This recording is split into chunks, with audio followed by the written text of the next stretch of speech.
Hey, I'm Stacy's dad, and I really need to talk to you about what I did last week, because I did a bunch. Starting with Mythic Plus, I actually had an easier time getting into groups this week for some reason. Last week was kind of hard, and every time I queued, it would be like a 30 to 45 minute session before I got into a group. This week, it felt like no more than 5 minutes per queue, and then eventually I found a group, which was awesome. With that, I was able to get my rating up 253 more, so I'm ending the week at 2587, which means I got my Keystone Hero achievement. Very happy about that. In total, I only ran 8 plus 10 dungeons. I timed all of them except for 2, so I have all my portals unlocked now except for Floodgate, which, given what happened last week, is extra annoying, but whatever. But now that I've done a 10 on every dungeon, I wanted to give my quick review of each one. Cinderbrew is not fun. It's probably my least favorite dungeon. There's a lot of anti-melee stuff that makes it very frustrating. Dark Flame is pretty easy, and I don't really mind it.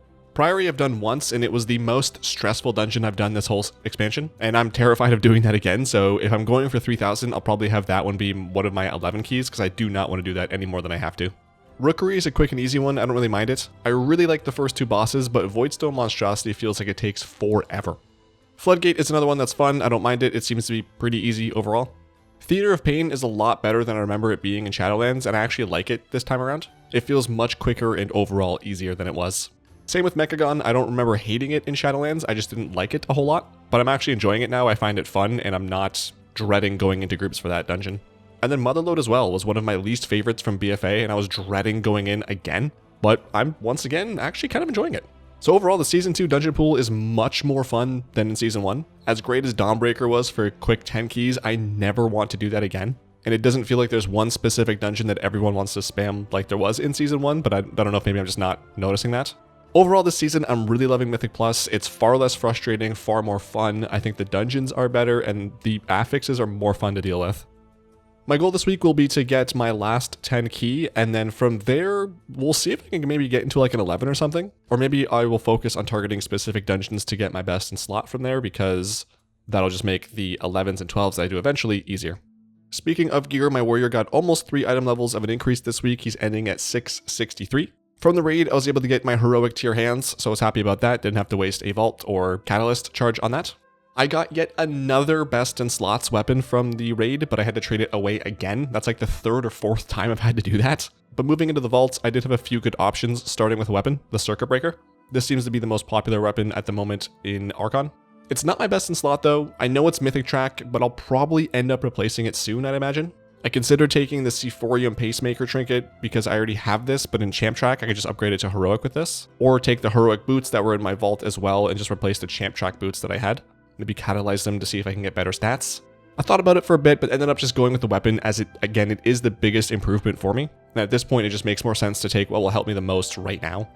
With all the hashtag content I did, I was able to upgrade all of my gear fully. I also ended the week completely capped out on every crest, which I've never done before, I don't think. And it's kind of cool, so now I can just upgrade gear as I get it piece by piece.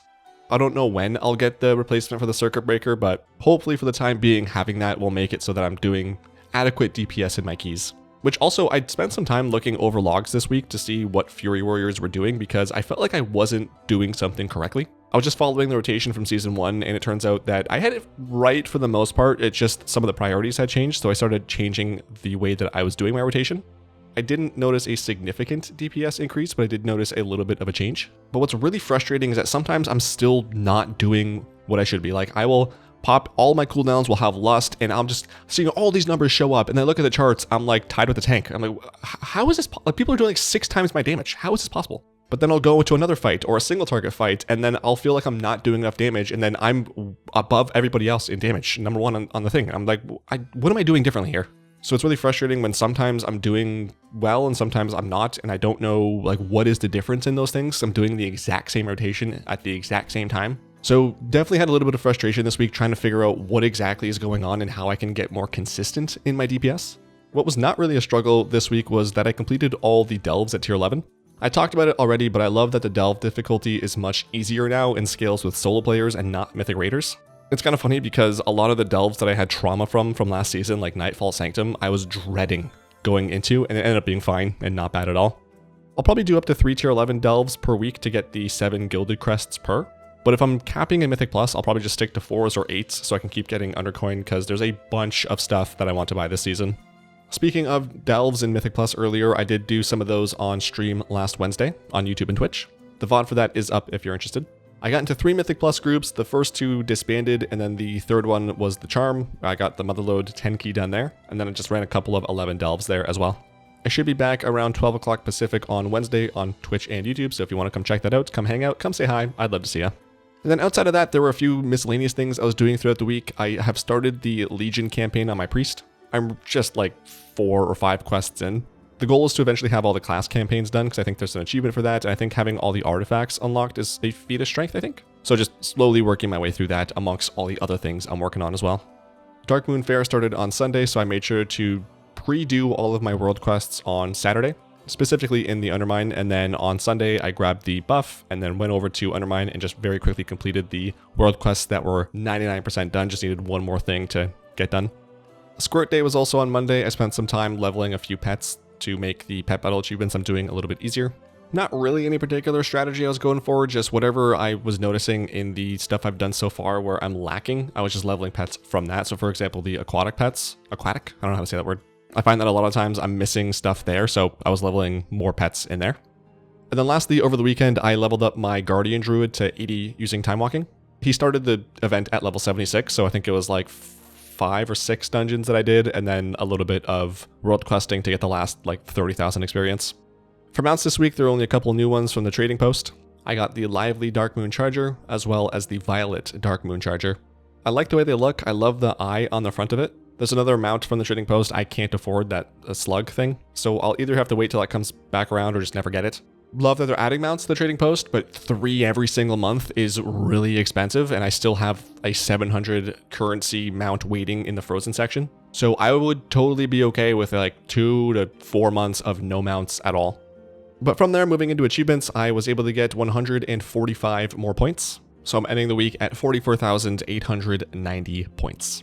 I got the Echoes of Deeper Danger achievement, which is just to kill all the rares in the World Soul Memories in Undermine.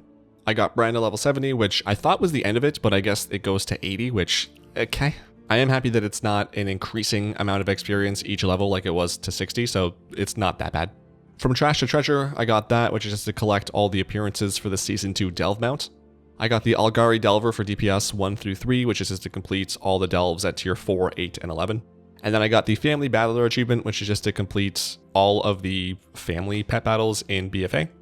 The last like 500 achievements to get to 45k has been a little bit slower than I would have liked, but hopefully this week I can get to 45k and achieve that goal that was my entire expansion goal much quicker than I thought I was gonna. In other news, this past week I finished reading Will Smith's Autobiography. It was pretty good. I liked it. It was a book that I was excited to read and was very interesting to go through. Will has been someone that has had a very specific image my whole life, which has been pretty much squeaky clean and everyone loves him. I know with the slap, things kind of started to fall apart, but with this book, it's just such an interesting look into his life. And he is not at all the person that I thought he was. And I don't mean that in a negative way. It's just very weird. It's like a dissonance. Like, this is not at all the character I thought you were playing. But I would definitely recommend it if you like autobiographies and you're even remotely interested in Will. There's some cool behind the scenes stuff. There's just some cool, interesting life stuff and some legitimately laugh out loud moments in there. But that is it for me. That's all the stuff that I did last week and everything that I wanted to talk about. If you like this video and it just feels like we're two buddies just catching up about stuff we did in WoW, hit that like button and subscribe because I do post every single week. And that way you'll know when I post a new video and you can take a quick break to see what's going on in the week. If you're looking for something else to watch, I posted a video a little bit ago talking about how I think AI could improve WoW, specifically by having a chatbot. If you want the details, click on the video that's on screen now. Let me know how your week went, what you were up to in-game and outside of it, and I hope this week is also a good one for you. Love you lots, stay safe, thanks for watching, I'll talk at you next week, bye.